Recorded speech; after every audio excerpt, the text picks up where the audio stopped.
Ovaj dan nas povezuje sa tradicijom i istorijom srpskog naroda. Nije lak zadatak utvrditi gde počinje pismenost jedne nacije, u kom vremenu i na kom prostoru, ali zahvaljujući Rastku Nemanjiću, danas srpski rod zna svoje korene i to odakle počinje srpska pismenost i samostalna Srpska pravoslavna crkva, poručeno je sa akademije.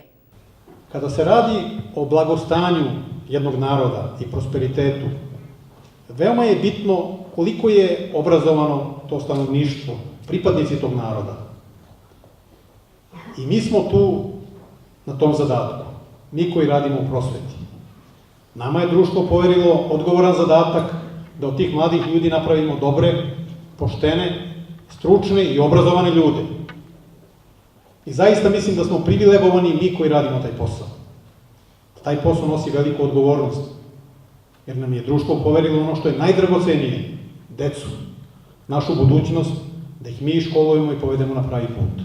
Našu večnu zahvalnost dugujemo Svetom Savi, zato što je ujedinio srpstvo, zbog pravoslavlja, a možda i najviše zbog toga što je shvatio da trebamo razvijati svoju državu, a ne tuđu. On je shvatio da ako se između sebe razumemo, moći ćemo da se samostalimo, jer Srbin je Srbinu najpotrebniji, danas pogotovo. Nakon svečane akademije usledilo je i rezanje slavskog kolača u holu fakulteta, gde je otvorena i izložba tvorcu jednog od najverodostojnijih kalendara, Milutinu Milankoviću.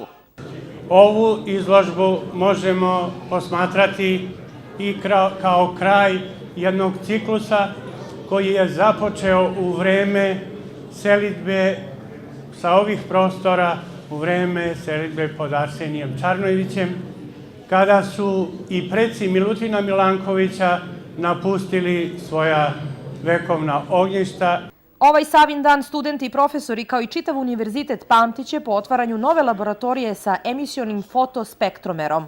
Mi smo ovim projektom napravili jedan zajednički rad, osmislili jedan zajednički rad u koji su pored Medicinskog fakulteta, Fakulteta tehničkih nauka, Prirodno-medičkog fakulteta našeg univerziteta uključeni bili i Medicinski fakultet u Beogradu, Hemijski fakultet u Beogradu, Tehnološko-metodološki fakultet u Beogradu i Medicinski fakultet u Kragujevcu. I sve te ustanove su prihvatile da rukovođenje projektom bude iz Mitrovice, što znači da kad postavimo neke kriterijume da možemo potpuno ravnopravno da učestvujemo u tom naučnom radu. To nam je autosempler, 240 uzoraka radi, različiti iz zemljišta, deponija, voda, hrane, voća, povrća, u ppm-e i u procentima. Tamo je hladnjak, ovdje je kompjutersko uslovljavane, tamo nam je peć za pripremu uzoraka.